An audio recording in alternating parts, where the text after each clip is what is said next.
अस्सलाम वालेकुम। मुझे फसी खान कहते हैं और आप देख रहे हैं यूट्यूब चैनल फसी दुबई दुबई। आप सब लोगों को अपने चैनल पे एक नई वीडियो के साथ वेलकम करता हूं। अभी पीटर से बात हो रही थी। पीटर की डॉटर का हमने वीज़ा अप्लाई किया था और इशू किया था आई थिंक सितंबर या अगस्त में। Peter is from India and he is in England. तो पीटर ने मुझे मैसेजेस किया। मैंने कहा ये क्या कह रहे हैं, मुझे फसी खान कहते हैं और आप देख रहे हैं यूट्यूब चैनल। तो thank you Peter, it's shout out to you. Thank you brother, love from my side. UK से कोई अच्छी चीज़ है तो भेज देना। Just kidding. एनीवे, पर्ची। अपना प्राइम मिनिस्टर जो पुराने वाला था नवाज शरीफ, वो पर्ची से पढ़ के कुछ बता रहा होता था, तो अपना पर्ची वाला स्टाइल है। वेट्रेस चाहिए रेस्टोरेंट के लिए और कैफ़े के लिए, मतलब रेस्टोरेंट और कैफ़े है। फिलिपिना लेडी होनी चाहिए, फिलिपीन से होनी चाहिए लड़की। 2200 दिरहम सैलरी है, लिविंग आउट है, मतलब कुछ नहीं है, एकोमोडेशन ट्रांसपोर्ट कुछ नहीं दे रहे हैं, जस्ट 2200 दिरहम सैलरी है और 12 आवर्स ड्यूटी रहेगी। फिर हेल्पर्स चाहिए कार्टन कंपनी के लिए, जो कार्टन्स बनाती हैं, डब्बे, गत्ते के डब्बे जो होते हैं वो बनाती हैं। 1300 दिरहम सैलरी है, 12 आवर्स ड्यूटी है, 1 घंटे का ब्रेक है, फ्राइडे ऑफ है, एकोमोडेशन और ट्रांसपोर्ट आपको कंपनी प्रोवाइड करेगी। पर्ची का काम ख़त्म।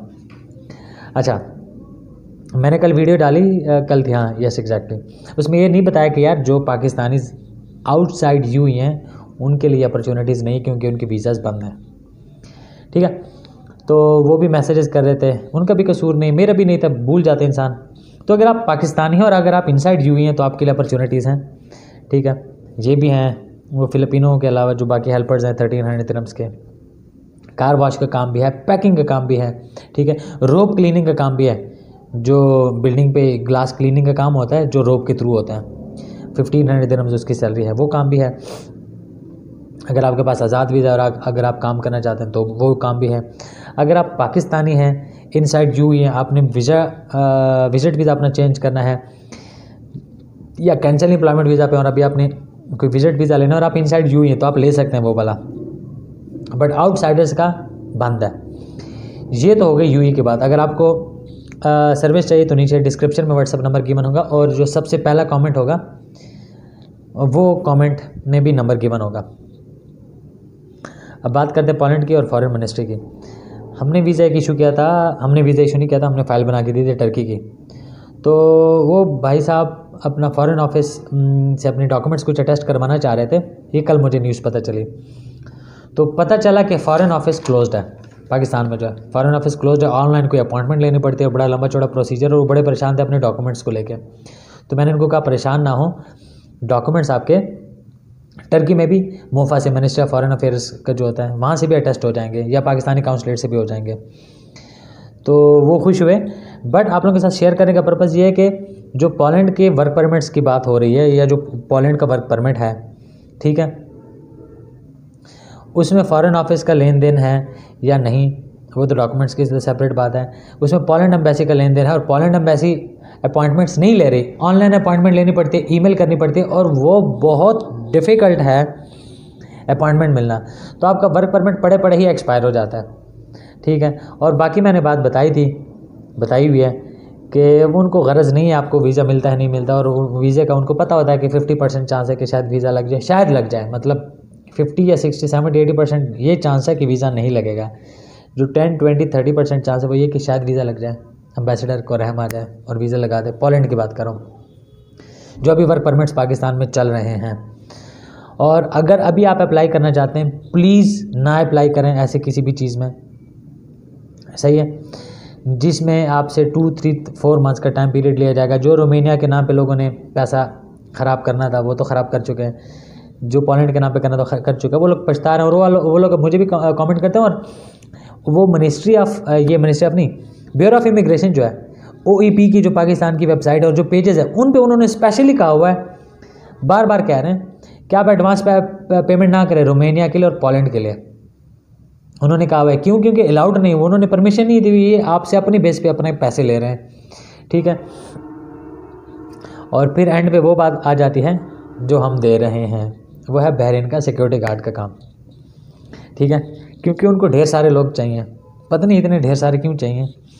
एनीवे हम ये तो नहीं कि हम ढेर सारे दे रहे हैं, लेकिन हमारे पास डेली उसकी रिक्वायरमेंट होती है। तो बहरीन का सिक्योरिटी गार्ड का आप अप्लाई कर सकते हैं। क्राइटेरिया क्या, आपकी मैट्रिक एजुकेशन होनी चाहिए, ठीक है। एज आपकी होनी चाहिए 21 से 35 ईयर्स की बीच में, ठीक है। और इंग्लिश आपको थोड़ी बहुत स्पीकिंग और स्पेलिंग का पता होना चाहिए, क्योंकि ड्यूरिंग इंटरव्यू जब आपको व्हाट्सएप पे कॉल करते हैं ऑडियो या वीडियो, तो आपको चेक करते हैं स्पेलिंग्स में और इंग्लिश स्पीकिंग में, ये आपका होना चाहिए। और फिर जॉब की डिस्क्रिप्शन आ जाती है। 85 बहरीनी दिनार आपकी सैलरी है, 12 आवर्स ड्यूटी है, एकोमोडेशन और ट्रांसपोर्ट आपको कंपनी देगी, और डेली आपका 12 आवर्स ड्यूटी और वीकली नो ऑफ है, मंथली नो ऑफ है, ये आपने माइंड में रखना है। स्टैंडिंग ड्यूटी है, ठीक है। जो पाकिस्तान में या इंडिया में आप शूज़ पहनते हैं वो शूज़ नहीं चलेंगे, मतलब चलते हैं लेकिन आपको थकावट बहुत फील होगी। आप कुशन वाले रनिंग के या ट्रेनिंग के जो शूज़ होते हैं एडिडास, नाइकी के या कोई भी इसी तरह का अच्छा ब्रांड, वो पहने, सो दैट आप जब खड़े रहें तो आपको थकावट ना हो। जिस बंदे का कमर का प्रॉब्लम है या हड्डियों का प्रॉब्लम है वो इस जॉब के लिए अप्लाई ना करें। जो नियर टू 35 ईयर्स है वो भी ना करें, क्योंकि आपसे ये होना नहीं है। और वीज़े का रेट है 60,000 पाकिस्तानी रुपीज़। 60,000 पाकिस्तानी रुपीज़ वीज़े का रेट है, जो कि आपने वीज़ा आने के बाद पैसे देने हैं। इसके अलावा आपका और क्या खर्चा हो सकता है वो मैं आपको ज़रा बता दूं। अराउंड 50,000 पाकिस्तानी रुपीज़ आपकी टिकट की कॉस्ट होनी है, 10,000 का आपका प्रोटेक्टर होना है, और 10 to 12,000 का आपका गैमका का मेडिकल होना है। तो ये 50,000 की टिकट, 10,000 का अपना प्रोटेक्टर, और अराउंड 12,000 का आपका गैमका, और 60,000 का वीज़ा। ये अगर टोटल को मिलाया जाए तो ये 130 to 135 पाकिस्तानी रुपीज़ आपका बनता है ख़र्चा, ठीक है। तो आप 130 पाकिस्तानी रुपीज़ में वीज़ा, टिकट, प्रोटेक्टर, गैमका मेडिकल के साथ आप बहरीन पहुंच जाएंगे। अब इसमें सैलरी कम है, बट अगर आप कंपेयर करो किसी और बड़ी सैलरी वाले के साथ, किसी बड़ी और जॉब वाले के साथ, उसमें आपको पता चलेगा कि जैसे आज एक पेड अपॉइंटमेंट थी, वो बाइक राइडर का पूछ रहा था। अब बाइक राइडर में आपका है 5 लाख में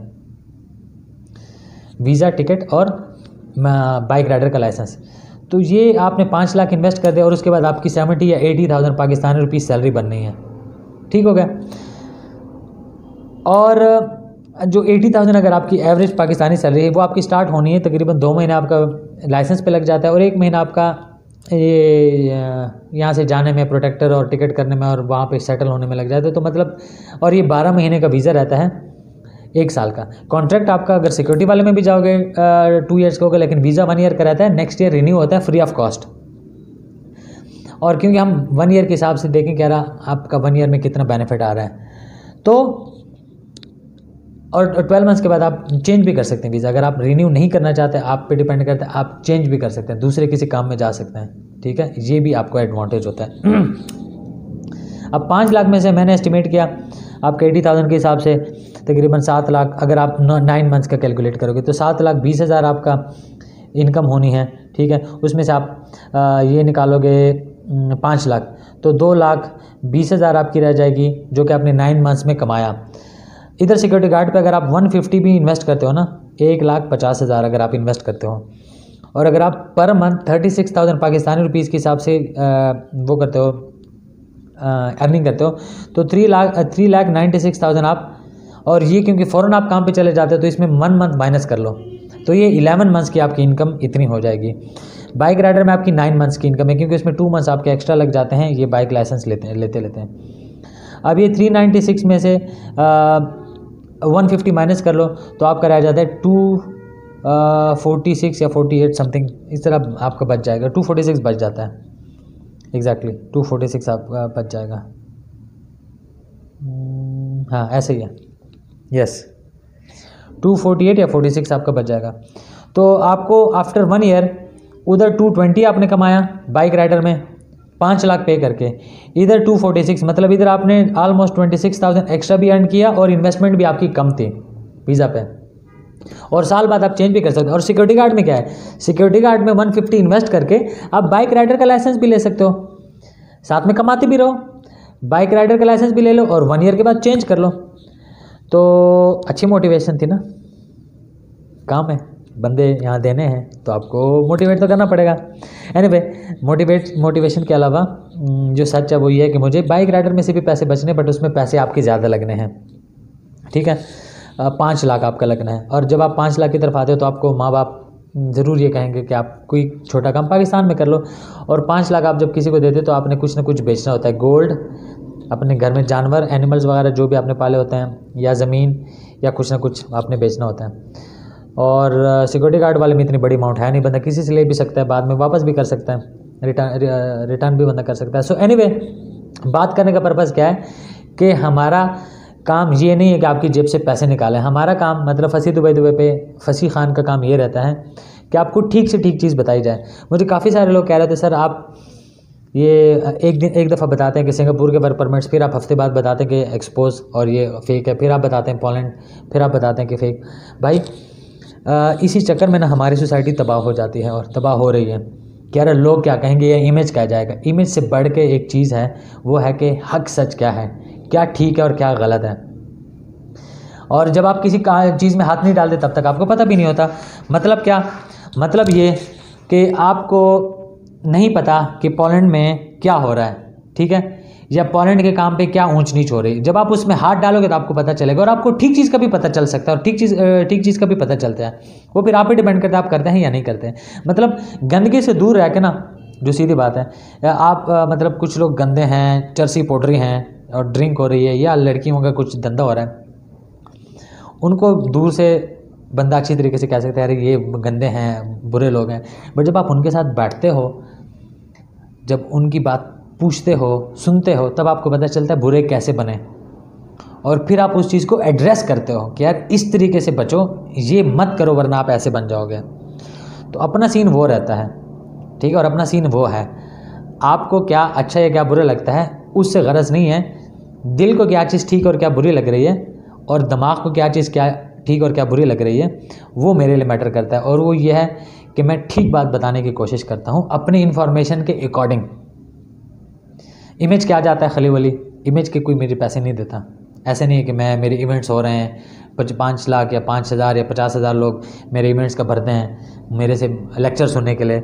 अपना है एक छोटा सा ऑफिस छोटा सा कैमरा और छोटा सा चैनल, उस पर जो ठीक चीज़ लगती है वो आपके साथ शेयर करनी होती है। एनीवे, तो अगर वीडियो पसंद आई है ज़रूर लाइक करें, ठीक है, ऐसे चमाट मार के ना लाइक कर दें उस बटन को, और चैनल को भी मार दें कुछ ना कुछ, ठीक है, चमाट मार दें, लात मार दें, कुछ भी मार दें, ठीक है, ऐसे कुछ ना कुछ करते हैं जैसे अक्सर हम गली में करते हैं, एक दूसरे को आते जाते हैं, ऐसे करके सब्सक्राइब कर लो और बेल का भी दबा दो। जैसे हम जब बच्चे होते थे घरों की घंटी बजा के भाग जाते थे, ऐसे ही बेल दबा दो और भाग जाओ। तो मिलते हैं किसी और टाइम एक और वीडियो के साथ, तब तक अपना बहुत ज़्यादा ख्याल रखें। अल्लाह हाफ़िज़।